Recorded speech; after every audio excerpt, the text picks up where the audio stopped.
کسی زمانے میں ایک بادشاہ تھا جس نے 10 جنگلی کتے پالے ہوئے تھے۔ اس کے وزیروں میں سے جب بھی کوئی وزیر غلطی کرتا بادشاہ اسے ان کتوں کے آگے پھینک دیتا، کتے اس کی بوٹیاں نوچ نوچ کر مار دیتے۔ ایک بار بادشاہ کے ایک خاص وزیر نے بادشاہ کو غلط مشورہ دے دیا جو بادشاہ کو پسند نہیں آیا۔ اس نے فیصلہ سنایا کہ وزیر کو کتوں کے آگے پھینک دیا جائے۔ وزیر نے بادشاہ سے التجا کی کہ حضور، میں نے 10 سال آپ کی خدمت میں دن رات ایک کیے ہیں اور آپ ایک غلطی پر مجھے اتنی بڑی سزا دے رہے ہیں۔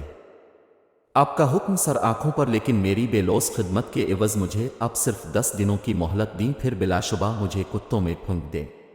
بادشاہ یہ سن کر 10 دن کی مہلت دینے پر راضی ہو گیا۔ وزیر وہاں سے سیدھا رکھوالے کے پاس گیا جو ان کتوں کی حفاظت پر مامور تھا، اور جا کر کہا، مجھے 10 دن ان کتوں کے ساتھ گزارنے ہیں اور ان کی مکمل رکھوالی میں کروں گا۔ رکھوالا وزیر کے اس فیصلے کو سن کر چونکا، لیکن پھر اجازت دے دی۔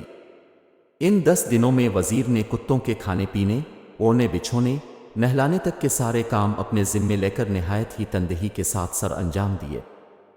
10 دن مکمل ہوئے، بادشاہ نے اپنے پیادوں سے وزیر کو کتوں میں پھینکا، لیکن وہاں کھڑا ہر شخص اس منظر کو دیکھ کر حیران ہوا کہ آج تک نہ جانے کتنے ہی وزیر ان کتوں کے نوچنے سے اپنی جان گنوا بیٹھے، آج یہی کتے اس وزیر کے پیروں کو چاٹ رہے۔ بادشاہ یہ سب دیکھ کر حیران ہوا اور پوچھا، کیا ہوا آج ان کتوں کو؟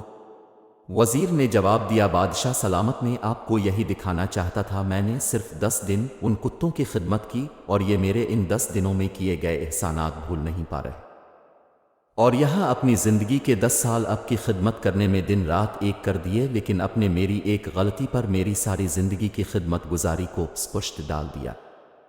بادشاہ کو شدت سے اپنی غلطی کا احساس ہوا۔ سبق: غلطی ہر انسان سے ہوتی ہے، اسی لیے اسے انسان کہا جاتا ہے۔ اگر غلطی نہ کرے تو اسے فرشتہ کہا جاتا، اس لیے اپنی غلطیوں کو محسوس کرتے ہوئے دوسروں کی غلطیوں کو معاف کرنا بھی سیکھیں۔